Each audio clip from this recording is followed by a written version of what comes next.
नमस्कार विद्यार्थी मित्रांनो, डायरेक्शन अकॅडमीच्या ऑनलाईन प्लॅटफॉर्मवर सर्वांचं स्वागत आहे. एमपीएससी राज्यसेवा मेन्स त्याचबरोबर यूपीएससी मेन्ससाठी अत्यंत महत्त्वाची सिरीज ती म्हणजे राईट टू रँक सिरीज आपण सुरू केलेली आहे. यामध्ये दररोज आपण एक क्वेश्चन या ठिकाणी डिस्कस करत आहोत. तर या राईट टू रँक सिरीजच्या माध्यमातून तुम्हाला आयडिया येईल की या ठिकाणी कशा पद्धतीने आपल्याला प्रश्नाचं उत्तर द्यायचं असतं, अपेक्षित कंटेंट कसा असतो. तर यासाठी ही सिरीज आपण सुरू केलेली आहे. निश्चित याचा फायदा येणाऱ्या मेन्सला तुम्हाला होणार आहे. तर व्हिडिओ या ठिकाणी शेवटपर्यंत पहा. त्याचबरोबर तुम्ही जर आपल्या यूट्यूब चॅनलला नवीन असाल तर सबस्क्राईब करायला विसरू नका.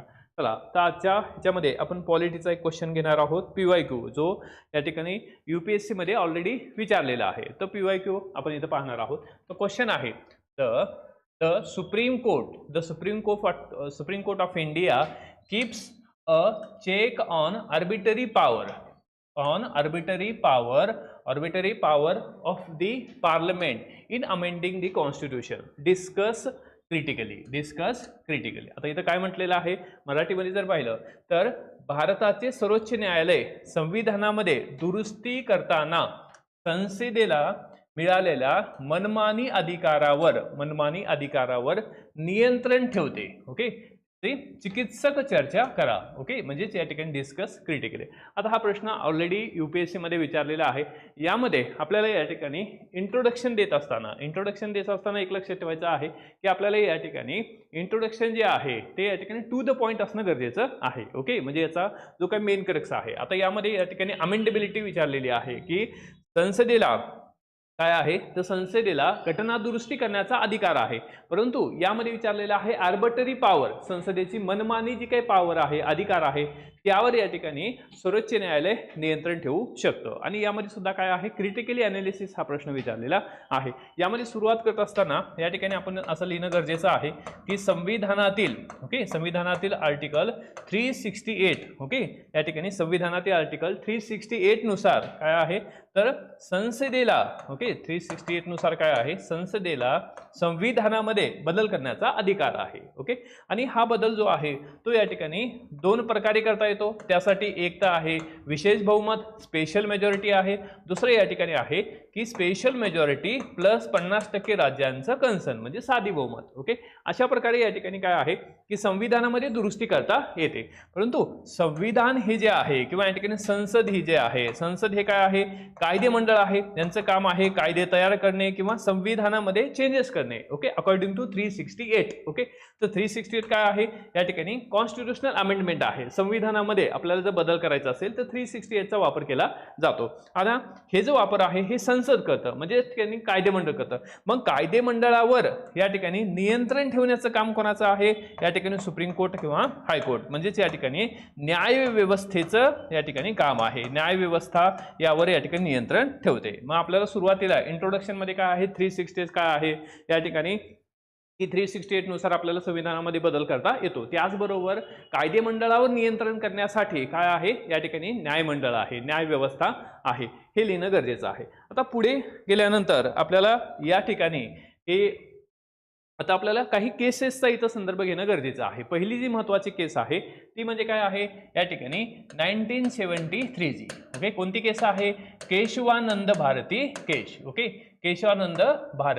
केशवानंद भारती वर्सेस केरळ राज्य 1973 ची. आता हे एक प्रकारचा माइलस्टोन आहे ही केस. म्हणजे ती ही केस कशाच्या बाबतीत आहे, तर ही केस आहे बेसिक स्ट्रक्चर. ओके, या ठिकाणी आहे बेसिक स्ट्रक्चर किंवा या ठिकाणी त्याला आपण मूलभूत चौकट असं म्हणतो. मग या केसमध्ये सांगितलेलं आहे की संसदेला या ठिकाणी काय आहे, तर संसदेला संविधानामध्ये बदल करण्याचा अधिकार आहे. ओके, संविधानात बदल करण्याचा अधिकार आहे, but it is not a absolute power.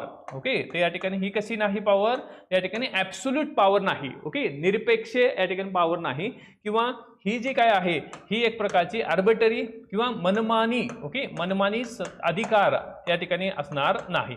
म्हणजे याचा अर्थ काय आहे, संसद ही या ठिकाणी ॲब्सोल्यूट असणार नाही, कारण या ठिकाणी एक बेसिक स्ट्रक्चर सुद्धा आहे. म्हणजे संसद काय करू शकते, या पुस्तकामध्ये ओके, तर या ठिकाणी हे संविधान आहे, कॉन्स्टिट्यूशन आहे. ओके, संविधानाच्या कुठल्याही भागामध्ये संसद काय करू शकते, चेंजेस करू शकते. ओके, त्या ठिकाणी त्याला अल्टर करू शकते. पण या ठिकाणी अल्टर करत असताना बेसिक स्ट्रक्चर जे आहे ते या ठिकाणी व्हायलेट होऊ नये किंवा या ठिकाणी केलं जाऊ नये, अशा प्रकारचं या ठिकाणी जे 1973ची जी केस आहे त्यामध्ये सांगितलेलं आहे. त्याचबरोबर याच्या व्यतिरिक्त ओके, याच्या व्यतिरिक्त आपल्याला या ठिकाणी इथे झाली काय आहे की 1973ची केस आहे. त्यानंतर ओके, इंदिरा गांधीच्या वेळेसची जी केस आहे ओके, ती म्हणजे कोणती आहे, राजनारायण केस. ओके, 1975ची आपल्या राजनारायण केस जी आहे. ओके, राजनारायण केस. ओके, राजनारायण केस आहे. आता या राजनारायण केसमध्ये सुद्धा सांगितलं होतं जे या ठिकाणी अमेंडमेंट करण्यात आली होती, घटनादुरुस्ती करण्यात आली. कोणती घटनादुरुस्ती करण्यात आली होती, या ठिकाणी 39वी घटनादुरुस्ती. आणि यामध्ये सांगितलं होतं आर्टिकल 102च्या बाबतीत सांगितलं होतं 1939 अमेंडमेंट, यामध्ये 102 मध्ये सांगितलेलं आहे की 2च्या बाबत सांगितलं होतं की जेव्हा राष्ट्रपती असतील, उपराष्ट्रपती असेल, यांची जी निवडणूक आहे किंवा या ठिकाणी पंतप्रधानांची निवडणूक असेल, याच्या संदर्भात या ठिकाणी जर वाद निर्माण झाला तर कुठल्याही न्यायालयात जाता येणार नाही. ओके, तर ह्या संदर्भाची काय आहे या ठिकाणी ही अमेंडमेंट होते. तर मग ही झाली केस या ठिकाणी 1975. म्हणजे याचा अर्थ काय आहे, तर या ठिकाणी ही सर्वोच्च न्यायालय जे आहे हे संसदेने जे काही या ठिकाणी अशा प्रकारचे कानून केलेले आहे किंवा संसदेने या ठिकाणी हे संविधानामध्ये जे बदल केलेले आहेत त्याच्यावर वॉच ठेवणे किंवा त्याची जी काही मनमानी सत्ता आहे ती कंट्रोलमध्ये ठेवण्याचं काम काय आहे या ठिकाणी ज्युडिशरी ही करत असते. ठीक आहे, त्यानंतर आपल्याला 1997 ओके, पुढे आपल्याला 1997चं सुद्धा या ठिकाणी काय आहे की आपल्याला एक 1997ची पण केस आहे. ते कोणती आहे, एल चंद्रकुमार केस. ओके, एल चंद्रकुमार केस. आता ही पण महत्वाची केस आहे. ओके, एल चंद्रकुमार केस. यामध्ये एल चंद्रकुमार केस मध्ये काय सांगितलं होतं की याच्यामध्ये जे 42nd अमेंडमेंट नुसार 42nd अमेंडमेंट 1978 ओके, 42nd जे अमेंडमेंट आहे 1978 नुसार की लवाद जे आहेत किंवा या ठिकाणी ज्याला आपण ट्रिब्युनल असं म्हणतो, तर या ठिकाणी ट्रिब्युनल तयार करण्यात आले. ओके, ट्रिब्युनल तयार करण्यात आले, ट्रिब्युनलला अधिकार देण्यात आले. आणि हे जे ट्रिब्युनल आहेत हे एक प्रकारे सुप्रीम कोर्ट असेल किंवा या ठिकाणी हायकोर्ट असेल, सुप्रीम कोर्ट असेल, यांना जो या ठिकाणी रीट ज्युडिशनचा जो अधिकार आहे ओके, या ठिकाणी की एक प्रकारचा आदेश देण्याचा अधिकार ओके याच्यामध्ये राहिलेला नाही. तर त्या संदर्भाची जी केस आहे ती आहे एल चंद्रकुमार केस. तर या ठिकाणी ही केस सुद्धा आपल्याला लिहिणं गरजेची आहे. त्यानंतर या ह्याच्यामध्ये पुढे आहे 2021ची केस. ओके, 2021ची केस आहे. 2021 मध्ये की ही सुद्धा लेटेस्ट केस आहे. 2021 मध्ये राजेश कुमार केस. ओके, त्यामध्ये राजेश कुमार केस. ओके, राजेश कुमार केस. आता या राजेश कुमार केस मध्ये काय सांगितलं, त्याच्यामध्ये सांगितलं जी 97th अमेंडमेंट करण्यात आली. ओके, 97वी घटनादुरुस्ती करण्यात आली. 97वी घटनादुरुस्ती कधीची आहे, 2000 या ठिकाणी की 97वी घटनादुरुस्ती 2011ची आहे. ओके, तर यामध्ये की या 97व्या घटनादुरुस्तीनुसार काय सांगण्यात आलं की या ह्याच्यामध्ये की जो 97वी घटनादुरुस्ती आहे ओके, 97वी घटनादुरुस्ती. आता ही 97वी घटनादुरुस्ती कशाच्या बाबतीत करण्यात आली, तर या ठिकाणी सहकारच्या बाबतीत करण्यात आली. ओके, सहकारच्या बाबतीत ही 97वी घटनादुरुस्ती करण्यात आली. आणि या अंतर्गत या ठिकाणी 9B ओके हा जो पार्ट आहे हा पार्ट काय करण्यात आला, ऍड करण्यात आला. बरोबर, त्याचबरोबर या ठिकाणी सहकार हे जे तत्व आहे हे या ठिकाणी तसं पाहिलं तर सहकार हा जो सब्जेक्ट आहे ओके, सहकार ओके, कोऑपरेटिव्ह सहकार हा शब्द काय आहे या ठिकाणी राज्याच्या बाबतीत येतो. पण या ह्याच्यामध्ये सरकारने या ठिकाणी जेव्हा ही अमेंडमेंट केली, घटनादुरुस्ती केली आणि त्या अंतर्गत 9B हा जो पार्ट आहे हा आपल्या संविधानात ऍड केला. त्यावेळेस 368 नुसारच या ठिकाणी ही अमेंडमेंट करण्यात आली. परंतु यामध्ये 350 मध्ये जे काही there are 2 types of amendment, 2 प्रकारच्या घटनादुरुस्त्या आहेत. त्यामध्ये पहिली जी घटनादुरुस्ती आहे स्पेशल मेजॉरिटी यानुसारच या ठिकाणी ही अमेंडमेंट करण्यात आली.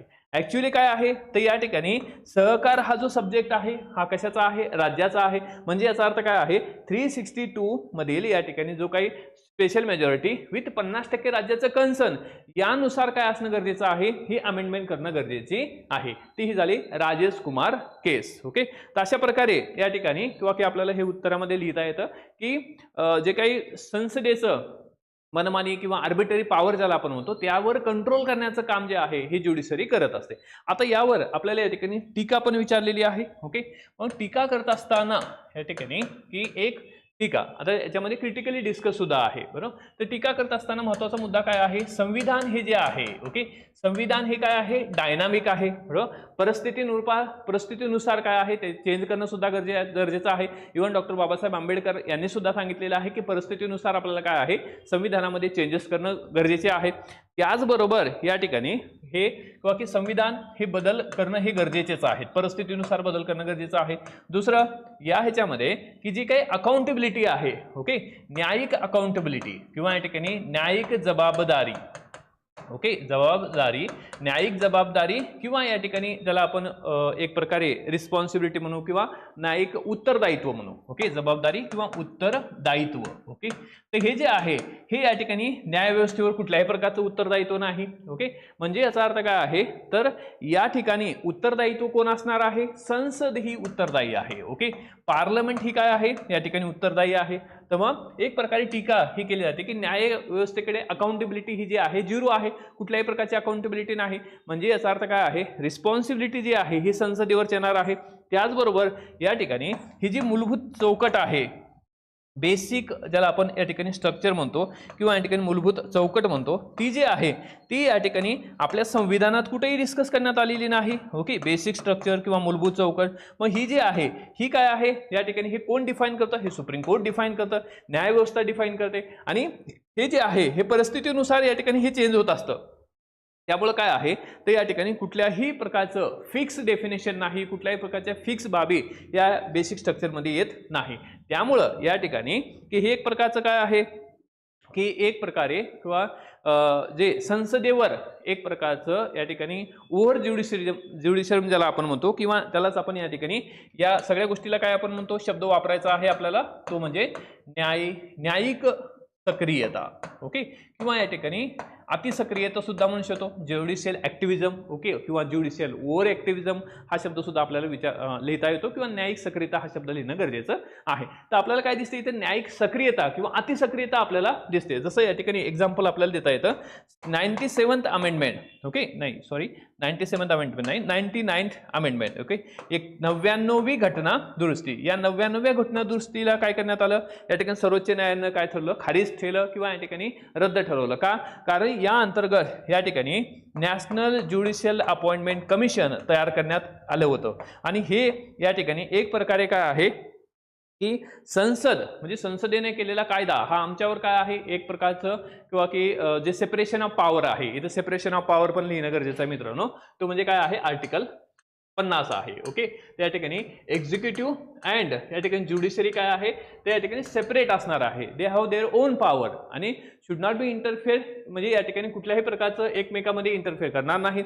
तरी सुद्धा या ठिकाणी काय आहे, न्याय व्यवस्थेने इथं अतिसक्रियता दाखवली आणि हे एक प्रकारचं काय आहे असं दाखवण्यात आलं की ज्युडिशरीवर, न्याय व्यवस्थेवर संसदेने केलेलं आक्रमण आहे, ओके. या आधारे ही घटना दुरुस्ती काय करण्यात आली, रद्द करण्यात आली. तर अशा प्रकारे आपल्याला इथं टीका करता येते, ओके.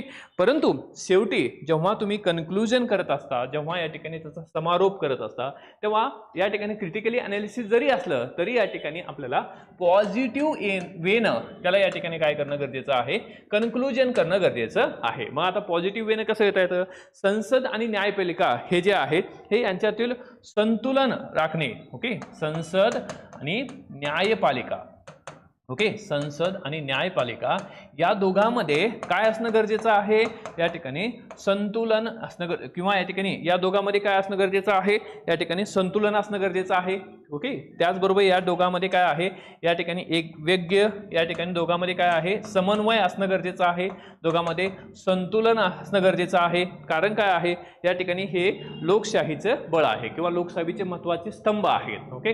अशा पद्धतीने आपल्याला काय आहे या ठिकाणी ह्याचं पॉझिटिव्ह वेनं काय करता येतं, कन्क्लुजन करता येतं, ठीक आहे. तर अशा पद्धतीने आपल्याला ह्याचं उत्तर लिहिणं अपेक्षित असतं, ठीक आहे. तर आपण या ठिकाणी ब्रीफली हे बघितलेलं आहे की how to write a answer, okay. तर या ठिकाणी अशा प्रकारची सिरीज आपण दररोज घेऊन येतो आहे. त्याचबरोबर इतर बाबतीसाठी तुम्हाला या ठिकाणी डायरेक्शन अकॅडमीचं ॲप जे आहे ते डाउनलोड करा. त्या ठिकाणी सुद्धा अशा प्रकारच्या सिरीज, त्याचबरोबर इतर कोर्सेस सुद्धा उपलब्ध आहेत, UPSC त्याचबरोबर राज्यसेवेचे, ठीक आहे. तर आपण आज इथं थांबू आणि निश्चित या ठिकाणी या सिरीजचा तुम्हाला फायदा होणार आहे, कारण या ठिकाणी हे जे लेक्चर आहे ते डे सेकंडचं आहे, ठीक आहे. अशा पद्धतीने दररोज आपण एक क्वेश्चन इथे डिस्कस करणार आहोत. त्याचबरोबर डायरेक्शन अकॅडमीचं आपलं टेलिग्राम चॅनल आहे, ते चॅनल सुद्धा या ठिकाणी जॉईन करायला विसरू नका, कारण ह्या सगळ्या PDF या ठिकाणी उपलब्ध होतील. Thank you, all the best. आणि या ठिकाणी हा व्हिडिओ आवडला असेल तर लाईक करायला विसरू नका, त्याचबरोबर मित्रांना सुद्धा शेअर करा. Thank you, all the best. जय हिंद.